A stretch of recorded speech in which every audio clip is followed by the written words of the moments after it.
Hello students. पिछले lecture में हम लोग जो है कूलम्ब्स लॉ के कुछ एग्जांपल्स जो है उसको हम लोग डिस्कस कर रहे थे। उसी को जो है लास्ट जो हम लोग का पॉइंट था सुपरपोजिशन प्रिंसिपल, जो कूलम्ब्स लॉ का जो है सुपरपोजिशन प्रिंसिपल से किसी पार्टिकुलर पॉइंट चार्ज पे वेरियस चार्ज पार्टिकल की वजह से जो हम लोग फोर्स कैलकुलेट कर रहे थे, आगे उसको प्रोसीड करते हैं। एकदम बेसिक एग्जाम्पल से फिर से ये लेक्चर में स्टार्ट कर रहा हूँ। सपोज कंडीशन ये दी हुई है,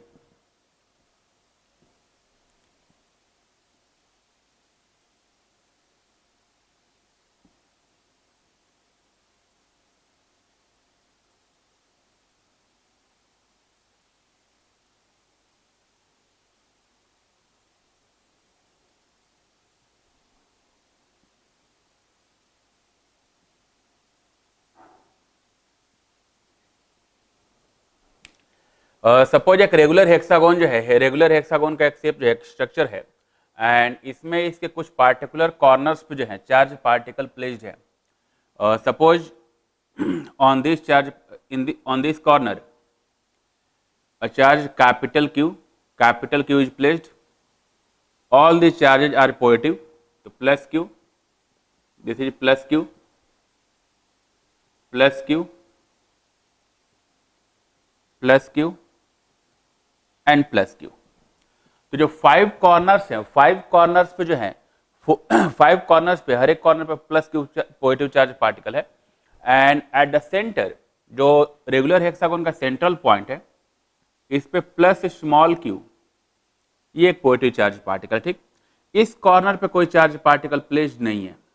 अब जैसे हर एक कॉर्नर का अगर नेमिंग किया जाए, suppose this is corner A, this is B, C, D, E and F, हर एक कॉर्नर को नेमिंग कर दिया। हम लोग को ये फाइंड करना, find the direction, find the magnitude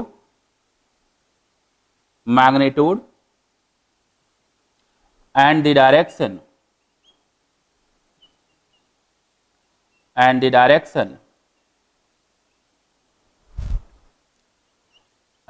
of the net force acting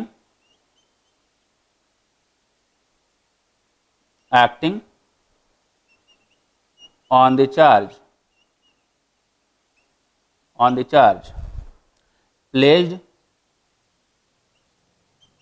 at the center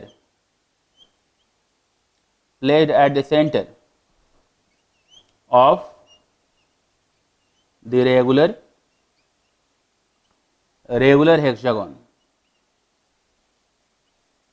ठीक, तो ये बोल रहा है कि जो रेगुलर हेक्सागोन का जो सेंट्रल पॉइंट है, इस पॉइंट पे जो है इस पॉइंट चार्ज पे नेट फोर्स कितना लग रहा होगा, magnitude of the force and direction of the force. अब कैसे इसको जो है हम लोग डील करेंगे। अब जैसे जो सेंट्रल पॉइंट है, सेंट्रल पॉइंट को जो है ये हम लोगों ने ओ मान लिया। अब इसको डिस्कस करने के लिए एकदम बेसिक अगर पॉइंट हम लोग सोचे तो ये बोल सकते हैं कि अगर इसमें जो है अगर इस कॉर्नर पे भी एक चार्ज पार्टिकल अगर मैं प्लेस कर दूं, ठीक, अगर यहां पे भी एक कॉर्नर पे चार्ज पार्टिकल कैपिटल को अगर प्लेस कर दें तो उस केस में सिचुएशन क्या होगा। तो हम लोग बोल सकते हैं कि अगर यहां पे भी अगर एक चार्ज पार्टिकल रहे तो हर एक चार्ज पॉजिटिव चार्ज पार्टिकल है, सब में रिपल्सिव फोर्स लग रहा होगा। हम लोग को इस पे नेट जो है नेट फोर्स फाइंड करना, नेट इलेक्ट्रोस्टैटिक फोर्स फाइंड करना है।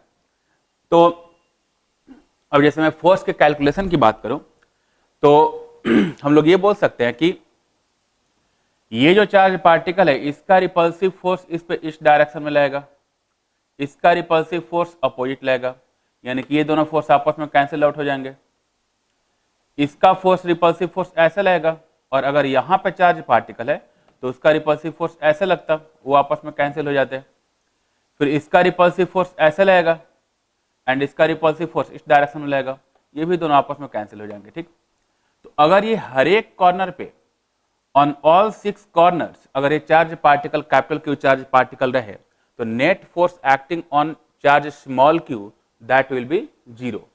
अब क्वेश्चन में चेंज क्या किया है कि यहां पे इस कॉर्नर से चार्ज हटा दिया, तो इस कॉर्नर से चार्ज हटा दिया तो इसको ऐसे मैं सोच सकता हूं कि नेट फोर्स पहले 0 था, यहां से मैंने चार्ज रिमूव किया, तो यानी कि इस चार्ज के थ्रू जो फोर्स लग रहा है वो बाकी सबको बैलेंस कर रहा है, मान सकते हैं ना।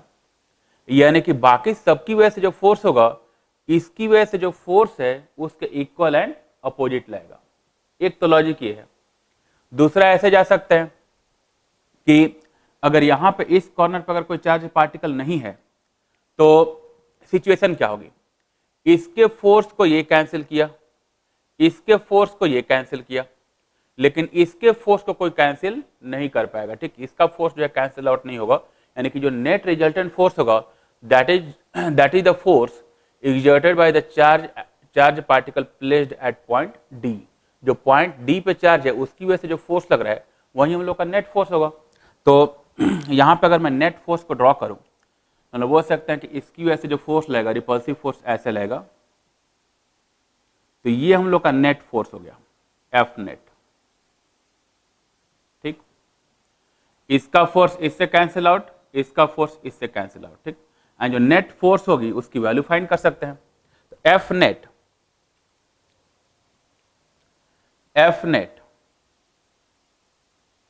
Acting on a small Q is equal to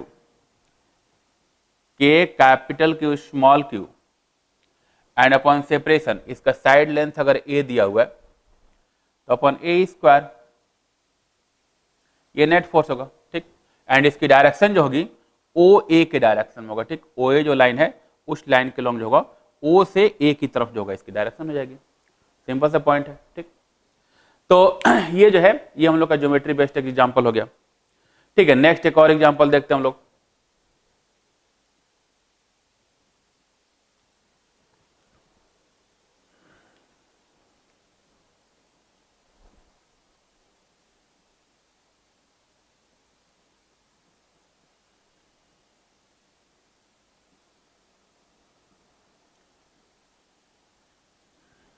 suppose XY plane में जो है, XY प्लेन में दो चार्ज पार्टिकल को फिक्स किया गया ऑन Y एक्सिस, दोनों चार्ज पार्टिकल्स की लोकेशन दे रखी है। तो ऑन Y एक्सिस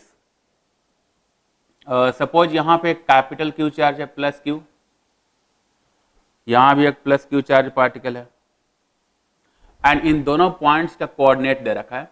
ये जो पॉइंट है इसका coordinate x coordinate 0, y coordinate a, इसका x coordinate 0, y coordinate minus a, यानी कि y एक्सिस पे plus a and minus a, इन दोनों पॉइंट्स पे जो है दो चार्ज पार्टिकल रखे हुए जो है plus capital Q, and both the charges are fixed, they are not free to move. तो ये दोनों चार्जेस जो है फ्री टू मूव नहीं है। Now a test charge small q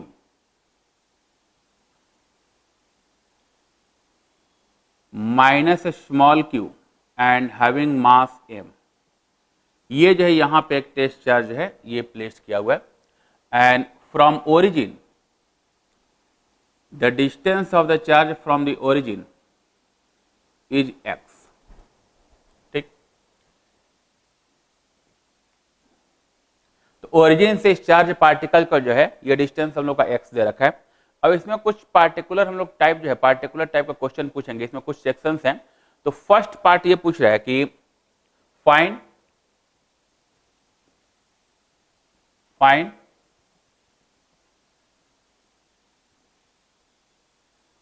the net electrostatic force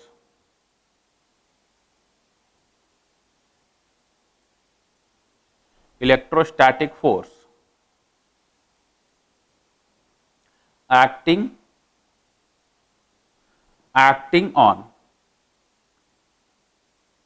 charge minus Q। ये जो minus Q charge particle है, माइनस Q चार्ज पार्टिकल पे इस पे नेट इलेक्ट्रोस्टैटिक फोर्स क्या लग रहा होगा, and this charge is free to move. ठीक, तो अभी जैसे यहां पे x डिस्टेंस पे नेट फोर्स क्या होगा ये हम लोग को फाइंड करना है।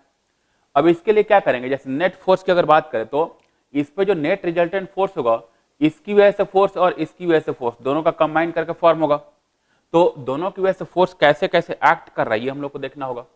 तो यहां पे क्या किया कि जैसे अगर मैं पूछूं कि ये चार्ज और ये चार्ज इन दोनों के बीच में इलेक्ट्रोस्टैटिक फोर्स किस डायरेक्शन में लगेगा, तो it it will act along the line joining the particles, इस लाइन के लॉन्ग लगेगा। एंड चूंकि ये निगेटिव चार्ज है और ये पॉजिटिव चार्ज है, दोनों के बीच में अट्रैक्टिव फोर्स लगेगा। तो यहां पे एक अट्रैक्टिव फोर्स ऐसे मैंने प्लॉट कर दिया, ठीक। वैसे ही ये माइनस क्यू और ये प्लस क्यू, इनके बीच भी फोर्स लगेगा। ये फोर्स इस लाइन के लॉन्ग लगना चाहिए। एंड अब अगर देखा जाए तो डिस्टेंसेज जो है इन दोनों चार्ज पार्टिकल का यहां से इक्वल डिस्टेंस है, तो यहां से इक्वल डिस्टेंस पे दोनों चार्ज पार्टिकल है एंड मैग्नीट्यूड दोनों का सेम है, तो जो फोर्स का मैग्नीट्यूड होगा वो भी सेम होगा, बस डायरेक्शन डिफरेंट होगी, ठीक। तो इसकी वजह से भी इस पे जो फोर्स लगेगा वो एफ मैग्नीट्यूड कहीं लगेगा, but it will act along this line, ठीक। तो ये हम लोग का दूसरा फोर्स हो गया। अब पूछा था नेट फोर्स, तो नेट फोर्स के लिए क्या करेंगे, इन दोनों फोर्सेज को मुझे ऐड करना पड़ेगा, तो वेक्टर सम करना पड़ेगा। रिजॉल्व करते हैं इसको, तो रिजॉल्व करेंगे तो उसके लिए मान लो कि मैंने एज्यूम कर लिया कि suppose this angle is theta. अगर ये एंगल थीटा है तो इसको रिजॉल्व करेंगे तो इस डायरेक्शन में एफ कॉस थीटा, इसको भी रिजॉल्व करेंगे इधर एफ कॉस थीटा, तो दोनों का कंपोनेंट इधर कंबाइंड होकर हो जाएगा 2f cos थीटा। एंड इनका वर्ड इधर जो है एक्स एक्सिस के परपेंडिकुलर भी कंपोनेंट आएगा, ये हो जाएगा f sin थीटा, इसका भी कंपोनेंट इधर आएगा, that is f sin theta. ये f sin थीटा ये टर्म कैंसिल हो जाएगी। ये बात समझ में आ रही है। तो अब अगर कोई पूछे कि माइनस क्यू चार्ज पार्टिकल जो है, माइनस क्यू चार्ज पार्टिकल पर नेट फोर्स क्या लग रहा है, तो net force acting on minus q charge particle is equal to 2f cos theta. 2f cos theta होगा, तो 2f cos थीटा की वैल्यू क्या होगी ये हम लोग को कैलकुलेट करना है। तो f net acting on minus q is equal to 2f cos theta. अब इसकी वैल्यू प्लेस करते हैं, that is equal to 2 into F. F जो है, F is the force acting between plus Q and minus q, ठीक। इन दोनों के बीच का जो फोर्स होगा इसको हम लोग एफ काउंट किए हैं, तो के Q1 Q2 by are square. अब ये जो है यहां से यहां तक का डिस्टेंस ए है और ये डिस्टेंस एक्स है, तो ये जो डिस्टेंस होगा ये कितना हो जाएगा, ये हो जाएगा under root a square plus x square, ये रहना चाहिए ना जी। तो यहां पे इसकी वैल्यू फाइंड करते हैं, तो 2 into F, F is k Q1 Q2 upon r square, that is a square plus x square and into cos theta. Cos theta अगर यहां से फाइंड करें तो ये हम लोग का एंगल थीटा हम लोग एज्यूम किए हैं, cos theta is b by h, तो बी बाई एच, तो बेस हम लोग का हो गया x and h is root a square plus x square, तो इंटू कॉस थीटा ये आ जाएगा x upon under root a square plus x square, ठीक। नाउ अब इनको जो है इनको सॉल्व करेंगे तो ये टर्म दोनों मल्टीप्लाई हो गया, तो पावर जो है 3/2 हो जाएगा। तो फाइनल अगर मैं एफ नेट की वैल्यू फाइंड करूं, net force acting on minus को अगर कैलकुलेट करें, तो that means F net acting on minus q is equal to 2k capital Q small q into x upon x square plus A square to the power 3/2। This is the net resultant force acting on minus q charge particle, ठीक है। तो बहुत ही simple सा case है कि दोनों ये principle of superposition हम लोग यूज किए कि अगर किसी भी चार्ज पार्टिकल पर अगर मुझे नेट फोर्स फाइंड करना है तो क्या करेंगे, इंडिविजुअल चार्जेज की वजह से उस पर क्या फोर्स लग रहा है उसको कैलकुलेट करेंगे एंड फिर सबका रिजल्टेंट फाइंड कर लेंगे, ठीक। तो ये नेट फोर्स आ गया। तो ये तो हुआ इस क्वेश्चन का फर्स्ट पार्ट, ठीक। नेक्स्ट जो है इसमें कुछ नेक्स्ट पार्ट इसमें जो है कुछ और भी सेक्शंस हैं, तो नेक्स्ट पार्ट पे जाते हैं।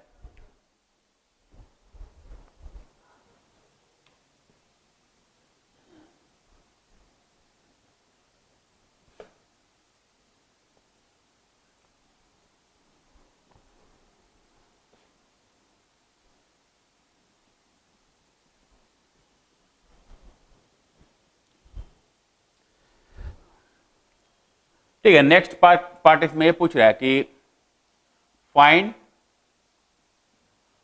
The value find the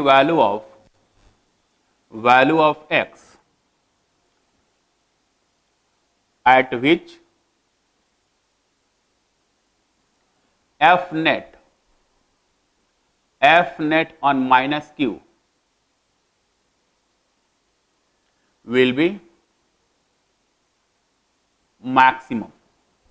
x की किस वैल्यू के लिए, ये जो हम लोग यहाँ पे चार्ज पार्टिकल जो हम लोग प्लेस किए हैं, तो x के किस वैल्यू के लिए इसको फोर्स का मैग्नीट्यूड जो होगा वो मैक्सिमम होगा। ठीक, इस फोर्स को, नेट जो रिजल्टेंट फोर्स है, इसको मुझे मैक्सिमाइज करना है। तो यहाँ पे फोर्स का एक्सप्रेशन अगर देखा जाए तो ये हम लोग देख सकते हैं कि इसमें जो टर्म्स जो आ रही हैं, नेट फोर्स में जो टर्म्स आ रही हैं, ये बाकी टर्म तो कांस्टेंट है, x जो है ये हम लोग का वेरिएबल है। ठीक, a कांस्टेंट है, k कांस्टेंट है, capital Q small q constant है, 2 कांस्टेंट है, केवल x वेरिएबल है। यानी कि जो नेट फोर्स है it is a function of x।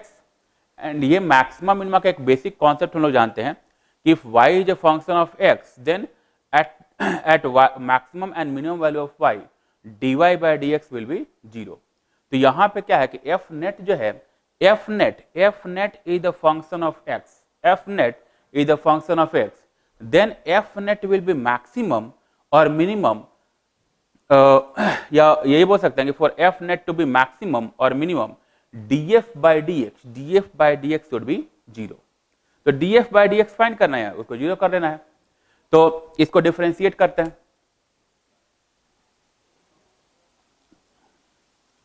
For f to be maximum,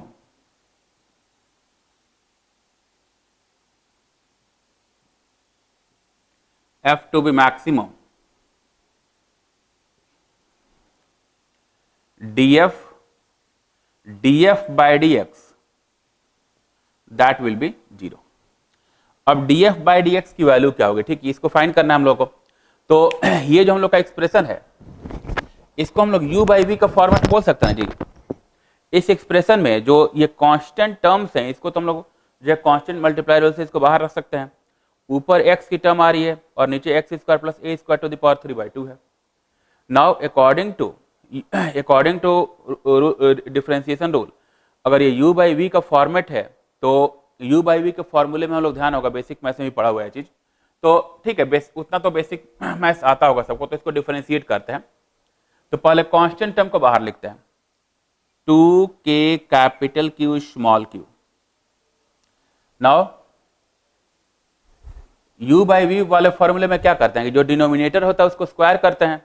तो x square plus a square to the power 3/2 है, इसको स्क्वायर करेंगे, तो स्क्वायर करेंगे तो पावर 3 रहेगा नीचे, क्या आएगा x square plus a square to the power 3। And यहां पे अगर फॉर्मूला, अगर इनकेस अगर किसी को फॉर्मूला नहीं पता है तो यहां पे एक बार मैं लिख लेता हूं, जैसे if y equal to u by v then dy by dx is equal to v square v into du by dx minus u into dv by dx। ये फॉर्मूला हम लोग पढ़ते हैं, तो इसी फॉर्मूले को उसके लिए हम लोग अप्लाई कर रहे हैं। ठीक, तो v into du by dx, तो v हम लोग का नीचे वाली टर्म है x square plus a square to the power 3/2 और into d by d x. तो u क्या है यहाँ पे x, तो x का differentiation with respect to x करेंगे तो 1 आएगा, तो into d by d x ये आ गया 1 minus u is x and into d by d x. इसको डिफरेंशिएट करना है, ठीक, तो इसको डिफरेंशिएट करना है, चेन रूल से डिफरेंशिएशन होगा। तो पहले पावर को मल्टीप्लाई करेंगे, तो 3/2 x square plus a square to the power 3/2 minus 1/2 और इंटू इसका डिफरेंशिएशन मल्टीप्लीकेशन करेंगे तो इसका तो डिफरेंशिएशन 0 हो गया और इसका 2x and that will be 0, ये होना चाहिए। ठीक है, अब ये पूरी टर्म 0 है, इसको अगर सिंप्लीफाई किया जाए तो ये कांस्टेंट टर्म वो उधर जाके 0 हो जाएगा, ये टर्म मल्टीप्लाई करेंगे वो भी 0 हो जाएगा। यहां से ये 2 की टर्म कैंसिल हुई, ये x स्क्वायर 3x स्क्वायर की टर्म आई। तो क्या मैं इसको ऐसे लिख सकता हूँ, that means x square plus A square to the power 3/2 minus 3x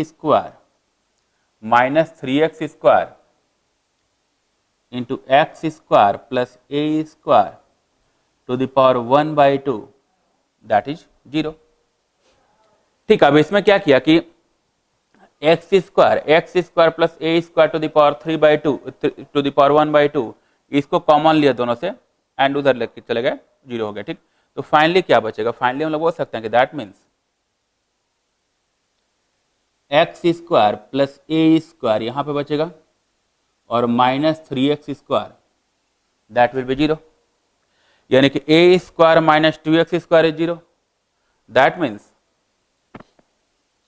x square is equal to A square by 2 and that means x equal to plus minus a by root 2, x equal to plus minus a by root 2। तो ये हम लोग का result आया कि इस case में जो फोर्स मैक्सिमम होगा plus a by root 2 and minus a by root 2 पे होगा, तो magnitude of the force will be maximum at plus a by root 2 and minus a by root 2। ठीक, तो ये पार्ट भी क्लियर हुआ। ठीक, नेक्स्ट पार्ट जो है, इसमें नेक्स्ट पार्ट ये पूछ रहा है कि अगर इस माइनस क्यू चार्ज को सपोज इधर माइनस इन्फिनिटी से प्लस इन्फिनिटी की तरफ अगर इसको मूव किया जाए, स्लोली मूव किया जाए, तो फोर्स जो है, नेट फोर्स जो है वो एक्स के साथ कैसे कैसे वैरी करेगा, यानी कि ग्राफ प्लॉट करना, graph of F net versus x, F net और एक्स के बीच कैसा ग्राफ होगा ये प्लॉट करना है। ठीक, तो नेक्स्ट क्वेश्चन पे जाते हैं।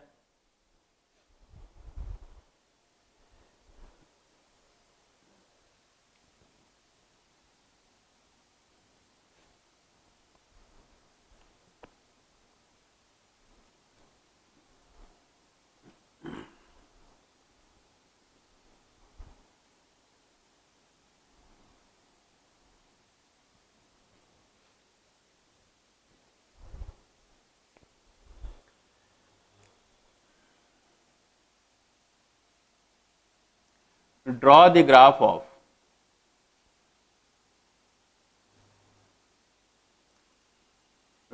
graph of f net versus x। Net force और x का जो है, x का ग्राफ क्या होगा ये हम लोग को फाइंड करना है। ठीक, तो अब इसमें जो है एक तो पॉइंट ये है कि हम लोग चाहें तो जो मैथमेटिकल एक्सप्रेशन यहाँ पे लिखा हुआ है इस एक्सप्रेशन के हिसाब से प्लॉट कर सकते हैं। तो अगर मैथ्स का आइडिया है तो ये जो है, ये फंक्शन चैप्टर में इस टाइप के बहुत सारे ग्राफ प्लॉट करने बताए जाते हैं, वहां से इसको प्लॉट कर सकते हैं। लेकिन अगर उतना मैथमेटिक्स अगर नहीं आता तो फिजिक्स में बहुत सारे जो ग्राफ्स होते हैं वो हम लोग जो है लॉजिक के बेसिस पे फाइंड कर लेते हैं, कुछ पार्टिकुलर वैल्यूज पुट करके वो ग्राफ कैसे कैसे वैरी कर सकता है हम लोग रफली आइडिया फॉर्म कर लेते हैं, एंड उसके बाद जो है रफली जो है किस टाइप से ग्राफ उसका आना चाहिए ये हम लोग एक टेंटेटिव ग्राफ चाहें तो बिना उस इक्वेशन को जो है अच्छे से ड्रॉ किए, बिना मैथमेटिकल कैलकुलेशन पे जाए हुए इजीली हम लोग प्लॉट कर लेते हैं। ठीक, तो हम लोग लॉजिक से जाते हैं कि यहाँ पे क्या सिचुएशन रहा होगा।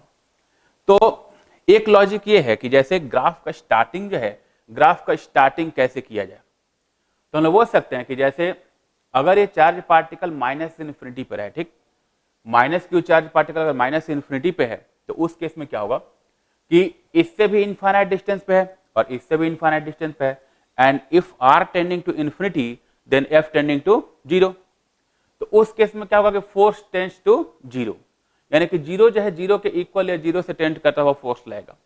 तो माइनस इन्फिनिटी डिस्टेंस पे 0 के इक्वल फोर्स लग रहा है, लेकिन अगर जो टेंडिंग टू 0 फोर्स लग रहा है उसके डायरेक्शन की बात की जाए तो इसका भी इधर आएगा एफ कॉस थीटा और इसका भी इधर आएगा एफ कॉस थीटा।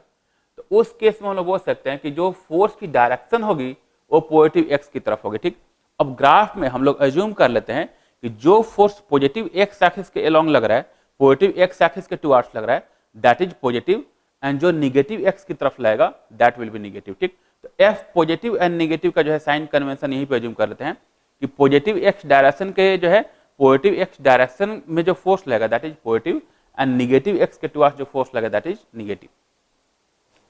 तो अब इधर से जो है यहां से जैसे जैसे पार्टिकल आगे बढ़ते गया, ठीक है, इसका प्लॉट करते हैं हम लोग। This is y axis, x axis.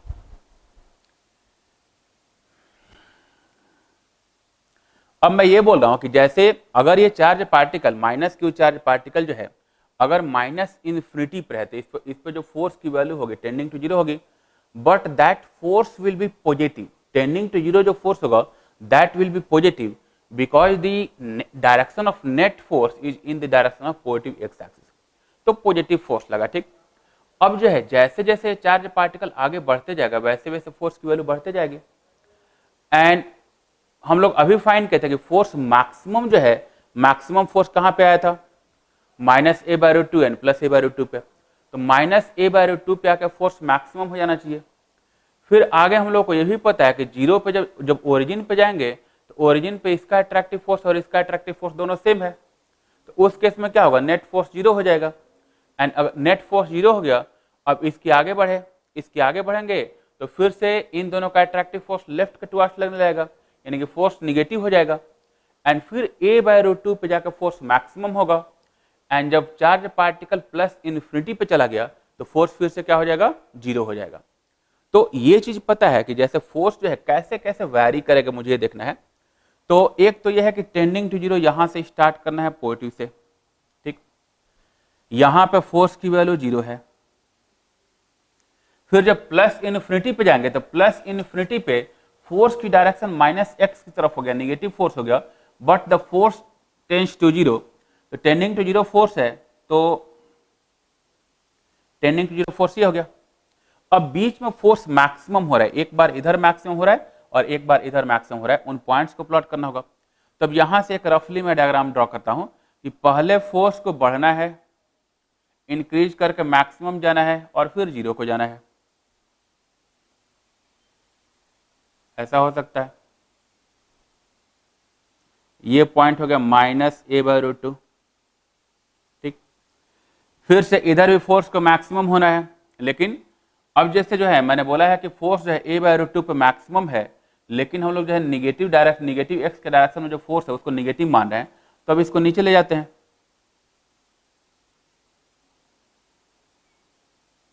And फिर इधर जीरो, तो plus A by root two, यहां पे फोर्स मैक्सिमम होगा, ठीक। अब ग्राफ से इसमें कंफ्यूज नहीं होना है कि ये पॉइंट ऑफ मैक्सिमम हो गया मिनिमम हो गया। एक्चुअली क्या है, यहां पर हम लोग फोर्स को जो है निगेटिव एक्स के डायरेक्शन के फोर्स को निगेटिव मान रहे हैं। बाकी मैग्नीट्यूड की जहां तक बात है तो मैग्नीट्यूड ऑफ फोर्स जो होगा A by root two minus A by root two पे ही मैक्सिमम होगा, and plus A by root two पे जो होगा ये भी मैक्सिमम होगा, ठीक।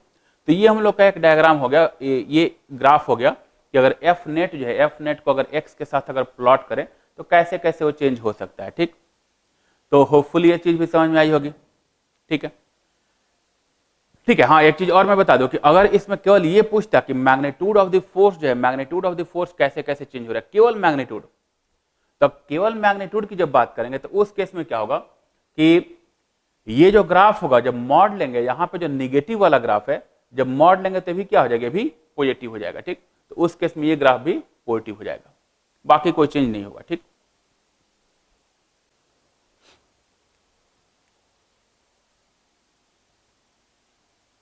नाउ नेक्स्ट पार्ट है जिसमें ये पूछ रहा है कि जैसे मैंने पहले भी डिफाइन किया था कि ये दोनों चार्ज पार्टिकल जो है, ये प्लस क्यू दोनों चार्ज पार्टिकल जो है ये फिक्स है और this is free to move. तो ये अगर फ्री टू मूव है, मान लो कि इसको रिलीज कर दिया, ठीक। हम लोग को ये प्रूफ करना है कि for x very very less than A, अगर एक्स की वैल्यू ए से बहुत स्मॉल है तो ये जो पार्टिकल है वो एसएचएम परफॉर्म करेगा, एंड उसका टाइम पीरियड ऑफ ऑसिलेशन क्या होगा ये हम लोग को फाइंड करना है। तो नेक्स्ट पार्ट ये पूछ रहा है कि for x is very very less than a, prove that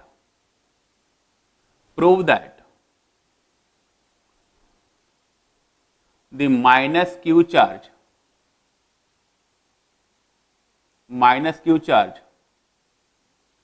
will perform an SHM. Also find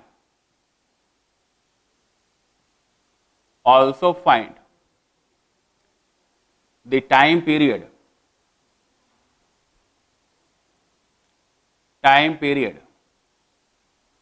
of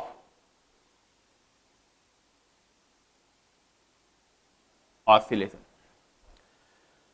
तो फॉर एक्स वेरी स्मॉल हम लोग को ये प्रूफ करना है कि ये जो माइनस क्यू चार्ज पार्टिकल है एसएचएम परफॉर्म करेगा एंड इसका पीरियड ऑफ ऑसिलेशन क्या होगा ये हम लोग को कैलकुलेट करना है। तो अगर थोड़ा सा एसएचएम का कॉन्सेप्ट अगर याद हो तो हम लोग करते क्या थे कि एसएचएम में हम लोग क्या करते हैं कि अगर कोई पार्टिकल एसएचएम परफॉर्म कर रहा होता है तो उस केस में एक हम लोग का इक्विलिब्रियम पोजीशन होता है जो कि स्टेबल इक्विलिब्रियम पोजीशन हम लोग का उस केस में काउंट होता है। तो यहाँ पे क्या है कि जब ये चार्ज पार्टिकल इस पॉइंट ओ पे आया, ओरिजिन पे आया, तो नेट फोर्स यहाँ पे 0 है, तो ये हम लोग का इक्विलिब्रियम पोजीशन हो गया। तो पहले फिर से एक बार मैं रिमाइंड कर दूं एसएचएम में कैसे चीजों को फाइंड करते हैं। पहले चार्ज जो भी पार्टिकल है, जिस पार्टिकल का एसएचएम हम लोग डिस्कस करना चाह रहे हैं, पहले उसका हम लोग इक्विलिब्रियम पोजीशन फाइंड करते हैं। ठीक, इक्विलिब्रियम पोजीशन फाइंड करने के बाद हम लोग नेक्स्ट जो है net force acting on the particle towards equilibrium find करते हैं, जिसको हम लोग रेस्टोरिंग फोर्स जो है टर्म जो है नेम देते हैं। ठीक, तो पहले इक्विलिब्रियम पोजीशन फाइंड किया, then net force acting on the particle towards equilibrium ये फाइंड करते हैं। एंड अगर वो नेट फोर्स जो है इक्विलिब्रियम से जो भी पार्टिकल का डिस्प्लेसमेंट है उसके डायरेक्टली अगर प्रोपोर्शनल आ जाए then the particle will perform an SHM. ठीक, तो हम लोग को मेनली ये जो है हम लोग को ये प्रूफ करना है कि for x very less than a F net is directly proportional to x. X is the displacement from equilibrium position, तो हम लोग को प्रूफ करना है कि F net is directly proportional to x. ठीक, ये प्रूफ करना है। तो here restoring force, here F restoring force is the net force acting towards equilibrium position। अभी मैंने डिफाइन किया, तो F restoring फाइंड किया हम लोग, that is 2 capital Q small q into x upon x square plus a square to the power 3/2। यहाँ find किया हम लोग नेट फोर्स जो है, नेट फोर्स की वैल्यू कैलकुलेट किया हम लोग यहाँ पे। अब जो है इसमें हम लोग को अप्रोक्सीमेशन यूज करना है। क्वेश्चन में क्या बोला है कि एक्स स्क्वायर जो है, एक्स की जो वैल्यू है X is very very less than A. तो अगर एक्स की वैल्यू ए से बहुत लेस है तो मैं एक्स स्क्वायर को ए स्क्वायर में ऐड करूं या इसको इग्नोर कर दो, कोई फर्क नहीं पड़ना चाहिए। जैसे मान लो कि ए की वैल्यू, सपोज ए की वैल्यू जो है हम लोग का जो है 2 के इक्वल है। ठीक, एंड एक्स की वैल्यू 0.002 के इक्वल है, तो 2 स्क्वायर में 0.002 के होल स्क्वायर को ऐड करें या इग्नोर करें कुछ फर्क नहीं पड़ेगा। तो हम लोग बोल सकते हैं ना कि अगर x की वैल्यू बहुत लेस है तो इसको यहां से इग्नोर किया जा सकता है। ठीक, ये इसको यहां से हटाया जा सकता है, यानी कि this is approximately equal to 2k capital Q small q into X, and अपन इसको हटा दिया तो क्या बचा A square, and A square to the power 3/2 क्या रहेगा, ये 2 कैंसिल होगा यानी कि ए क्यू ये आ जाएगा, that is equal to 2k capital Q small q upon A Q और इंटू एक्स, यानी कि यहां से एफ रेस्टोरिंग जो है that is some constant into X directly proportional to x आ गया, यानी कि एसएचएम की जो कंडीशन है वो तो प्रूव हो गया। ठीक, तो ये जो पार्टिकल माइनस क्यू पार्टिकल है ये एसएचएम परफॉर्म करेगा, ये चीज तो फिक्स है। अब उसका पीरियड ऑफ ऑसिलेशन क्या होगा ये हम लोग को फाइंड करना है। तो पीरियड ऑफ ऑसिलेशन के लिए क्या करते हैं कि जो एफ रेस्टोरिंग फोर्स है इसको एफ इक्वल टू एम लिख लेते हैं, तो that means mass into acceleration is this. ठीक है, यहाँ पे एक्चुअली एक्सेलरेशन जो है ये स्मॉल ए की टर्म हम लोग यूज कर चुके हैं, तो एक्सेलरेशन को कैपिटल ए से डिनोट कर लेते हैं। ठीक, तो mass into acceleration is 2k capital Q small q by A Q, यानी कि acceleration A is equal to 2k capital Q small q by m into A Q और इंटू एक्स। एंड अगर SHM की condition अगर ध्यान हो तो हम लोग in case of SHM acceleration होता क्या है, A equal to omega square into X, तो that is equal to omega square into x, ये आता है ना। तो ये जो एक्सेलरेशन है ओमेगा स्क्वायर इंटू एक्स आ गया, एंड अब ओमेगा की वैल्यू यहां से फाइंड कर लेंगे, दैट मीन्स यहां से अगर मैं ओमेगा जो है इसको मैं ओमेगा स्क्वायर लिखा हूं तो ओमेगा जो है इसकी वैल्यू आ जाएगी, that means omega is square root of 2k capital Q small q by m a q and time period t जो है t equal to 2 pi by omega, ये होता है ना, ठीक। Time period of oscillation is 2 pi by omega, तो 2 pi by omega, 2 pi by omega इससे divide करेंगे, तो 2 पाई को इससे डिवाइड करते तो ये टर्म ऊपर चली जाएगी, तो that is equal to, that means time period of oscillation t equal to 2 pi under root m a q upon 2k capital Q small q, ठीक है। तो ये हम लोग का पीरियड ऑफ ऑसिलेशन जो उसकी वैल्यू आ गई, ठीक। तो ऐसे जो है बहुत सारे केसेज जैसे आ सकते हैं, छोटे छोटे क्वेश्चन जो है इसमें फ्रेम किए जा सकते हैं। तो हम लोगों ने एक रफली आइडिया देख लिया कि अगर इस टाइप का क्वेश्चन आता है तो कैसे कैसे फाइंड करना है, नेट फोर्स का कैलकुलेशन कैसे होगा, ग्राफ कैसे प्लॉट किए जा सकते हैं, एसएचएम को कैसे इन्वॉल्व किया जा सकता है। तो थोड़ा सा ये सब चीजें जो है हम लोग को जो है मैकेनिक्स, जो हम लोग 11th वाले सेक्शन में जो मैकेनिक्स पढ़ते हैं उसको थोड़ा सा हम लोग को जो है अच्छे से जानना होता है, क्योंकि मैकेनिक्स एक ऐसा सेक्शन है ना कि जो कहीं भी किसी भी टॉपिक में इन्वॉल्व किया जा सकता है। तो ये मैंने एक सिंपल एग्जांपल बताया कि कैसे इलेक्ट्रोस्टैट्स को जो है, इलेक्ट्रोस्टैट्स को मैकेनिक्स के साथ कैसे मिक्स किया जा सकता है, ठीक। ठीक है, तो होपफुली ये क्वेश्चन सबको समझ में आएगा, सारे पार्ट्स जो हैं सबको क्लियर हुए होंगे, ठीक है। ऐसा ही सिमिलर, एकदम सिमिलर क्वेश्चन जो है एक और इसमें हम लोग सॉल्व करते हैं।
ठीक है, ऐसा ही सिचुएशन दे रखा था।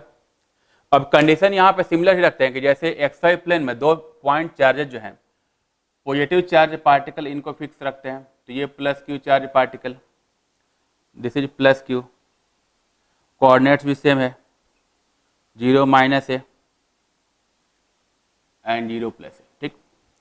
अब डिफरेंस बस ये है कि जैसे पिछले क्वेश्चन में क्या था कि जो चार्ज फ्री टू मूव था उसको एक्स एक्सिस पे हम लोग मूव कराते थे, ठीक। यहाँ पे डिफरेंस ये है कि एक चार्ज पार्टिकल को जो हम लोग वाई एक्सिस पे ही मूव कराने का ट्राई कर रहे हैं। तो स्टार्टिंग में जो है, स्टार्टिंग में एक चार्ज पार्टिकल ओरिजिन पे है, ठीक। एंड इस चार्ज पार्टिकल का जो है वैल्यू अगर देखा जाए तो plus small q charge and minus m, ये दे रखा है। सिंपली इसमें ये पूछा है कि अगर इस चार्ज पार्टिकल को वाई एक्सिस के लॉन्ग स्लाइटली डिस्प्लेस करके छोड़ दिया जाए तो हम लोग को प्रूफ करना है कि चार्ज पार्टिकल जो होगा एसएचएम परफॉर्म करेगा, ठीक। तो क्वेश्चन ये पूछ रहा है कि if the minus q charge, if the plus small q charge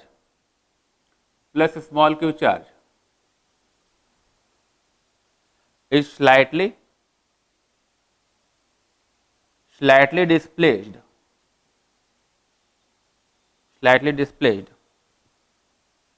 along y axis and then released, prove that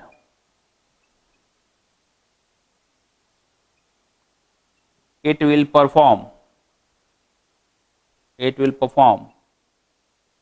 an SHM. ठीक, ये क्वेश्चन है हम लोग का। तो एसएचएम में जैसे प्रोसेस मैंने बताया कि अगर कहीं भी एसएचएम का क्वेश्चन आए तो प्रोसेस सिंपल सा है कि एक इक्विलिब्रियम पोजीशन होगा, इक्विलिब्रियम पोजीशन से पार्टिकल को स्लाइटली डिस्प्लेस करेंगे एंड डिस्प्लेस करने के बाद उस पर नेट फोर्स फाइंड करेंगे towards equilibrium and that is called restoring force, ठीक। तो net force towards equilibrium calculate करना है एंड अगर वो फोर्स जो है डायरेक्टली प्रोपोर्शनल टू डिस्प्लेसमेंट आ जाए, then the particle will perform या then the object will perform an SHM. तो अब यहाँ पे इस पार्टिकल को जो है वाई एक्सिस के लॉन्ग डिस्प्लेस करना है, तो आइदर वाई एक्सिस के लॉन्ग इधर से यहाँ डिस्प्लेस कर सकते हैं, नहीं तो इसको इधर डिस्प्लेस कर सकते हैं, किसी भी एक डायरेक्शन में डिस्प्लेस किया जा सकता है। तो सपोज इस पार्टिकल को जो है मैंने स्मॉल डिस्प्लेसमेंट एक्स इधर डिस्प्लेस कर दिया, ठीक, ये स्मॉल डिस्प्लेसमेंट एक्स डिस्प्लेस किया।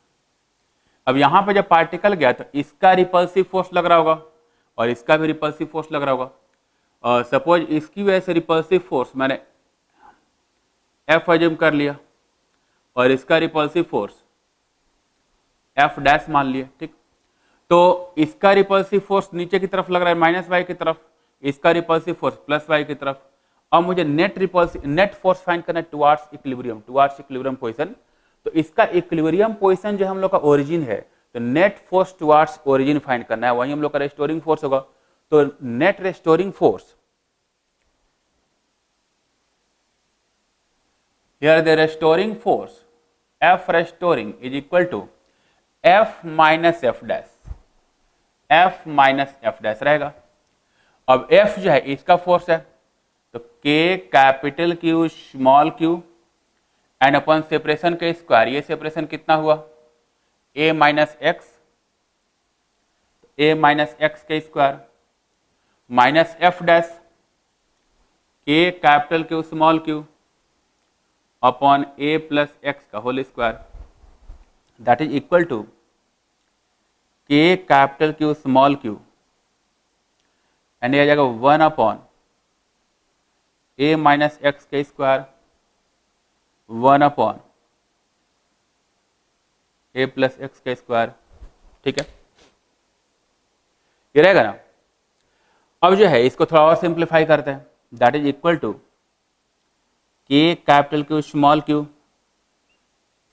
एंड ये इधर जाएगा A प्लस एक्स का square minus A minus x का स्क्वायर, तो A प्लस एक्स का square minus A minus x का square and upon A square minus x square whole square रहेगा ना।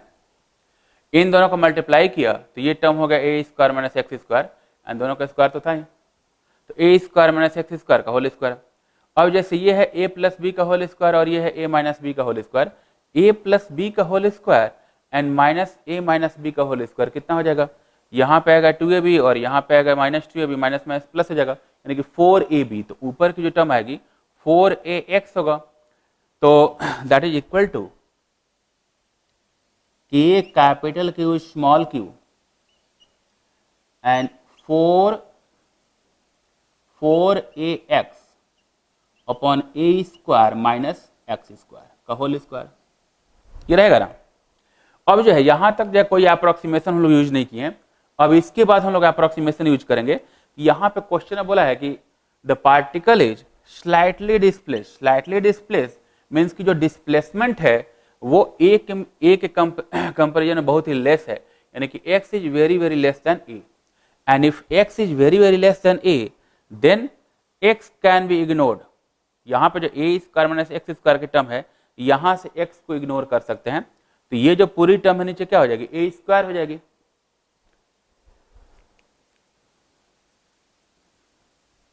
That means F restoring is equal to K capital Q small q into 4ax and upon नीचे A square का whole square A to the power 4, यहां से एक term cancel हुआ, that is equal to 4 capital Q small q upon A q और into x. SHM की condition तो यहीं से प्रूव हो गई, ठीक। यहाँ पे जो रेस्टोरिंग फोर्स है that is directly proportional to x आ गया। अब मुझे टाइम पीरियड ऑफ ऑसिलेशन अगर कोई पूछता है, तो जैसे अभी पिछले क्वेश्चन हम लोग फाइंड किए थे कि यहाँ से एक्सेलरेशन फाइंड करेंगे and acceleration is omega square x, वहां से ओमेगा की वैल्यू आएगी and then t equal to 2 pi by omega, तो फाइंड कर लेते हैं इसको। तो that means acceleration is 4 capital Q small q and upon m into a q और इंटू एक्स, ये हम लोग का ओमेगा स्क्वायर की टर्म हो गई, तो that is equal to omega square x. अब यहां से ओमेगा आएगा, तो that means omega is equal to √4 capital Q small q and upon m a q, and that means time period t equal to 2 pi by omega, 2 pi by omega, तो 2 pi को इससे divide करेंगे तो ये term ऊपर जाएगी, that is equal to 2 pi √m a q upon 4 capital Q small q, ये आ गया इसका पीरियड ऑफ ऑसिलेशन। तो होपफुली ये चीज समझ में आई होगी। तो यहां पे भी हम लोग देखें कि जैसे टाइम पीरियड ऑफ ऑसिलेशन जो है कैसे कैसे कैलकुलेट कर सकते हैं, ठीक। अब इस क्वेश्चन में जैसे और भी कुछ चीजें आ सकती है, जैसे मान लो कि अगर ऐसा कोई पूछता, सपोज यहाँ पे अगर मैं प्लस क्यू के बजाय अगर मैं माइनस क्यू प्लेस करता एंड तब मैं यहाँ पे वाई एक्सिस के लोग अगर देखता तो क्या एसएचएम हो पाता? तो उस केस में एसएचएम नहीं होता। कारण क्या है कि अगर ये माइनस क्यू रहता, अगर प्लस क्यू के जगह माइनस क्यू रहे, तो जब माइनस क्यू पार्टिकल को यहाँ प्लेस करेंगे तो उस केस में क्या होगा कि इसका भी अट्रैक्टिव फोर्स होगा और इसका भी अट्रैक्टिव फोर्स होगा, लेकिन इसका अट्रैक्टिव फोर्स इससे ज्यादा होगा क्योंकि ये सेपरेशन कम हो गया। तो जैसे ही इसको यहाँ पे ये जो है ये हम लोग का नेट फोर्स 0 है, जैसे ही यहाँ से इसको डिस्प्लेस करके यहाँ ले जाएंगे, इसका अट्रैक्टिव फोर्स बढ़ गया तो क्या करेगा, इसको अट्रैक्ट कर लेगा, यानी कि ये जो चार्ज पार्टिकल है इसकी तरफ मूव कर जाएगा, ठीक। वैसे ही अगर इसको हम लोग इधर शिफ्ट करेंगे तो ये चार्ज पार्टिकल नीचे शिफ्ट हो जाएगा और ये इधर आ जाएगा, यानी कि यही जो पॉइंट है माइनस क्यू के लिए एलोंग एक्स एक्सिस के एलोंग वाई एक्सिस के एलोंग मूवमेंट की अगर बात करें तो ये जो ओरिजिन है ये हम लोग का अनस्टेबल इक्विलिब्रियम पोजीशन हो गया for the motion along y axis, y axis. And वही हम लोग पिछले केस में फाइंड किए थे कि अगर एक्स एक्सिस के एलोंग मोशन के हिसाब से देखा जाए तो ये पॉइंट क्या था हम लोग का, स्टेबल इक्विलिब्रियम पोजीशन था। तो पॉइंट वही है कि किस पे कैलकुलेशन हो रहा है और किस टाइप का मोशन हो रहा है, किस लाइन के एलोंग मोशन कर रहे हैं, उसके हिसाब से हम लोग को डिफाइन करना पड़ता है कि वो जो है वो पार्टिकल एसएचएम परफॉर्म करेगा या नहीं करेगा। तो यहाँ पे सेम कंडीशन में अगर कोई प्लस चार्ज पार्टिकल है तो वाई एक्सिस के अलोंग एसएचएम परफॉर्म कर सकता है, कोई माइनस चार्ज पार्टिकल है तो वो एक्स एक्सिस के अलोंग मोशन जो है एक्स एक्सिस के अलोंग एसएचएम परफॉर्म कर सकता है, ठीक। तो होपफुली जो है ये क्वेश्चन जो है अच्छे से समझ में आएगा सबको, ठीक है। अभी जो है इस वीडियो में हम लोग इतना ही करेंगे। नेक्स्ट वीडियो में कुछ और इसमें जो है जो ग्राफिकल क्वेश्चंस हैं, कूलम्ब्स लॉ बेस्ड जो कुछ ग्राफिकल क्वेश्चंस हैं उनको हम लेके आएंगे, ठीक। Thank you.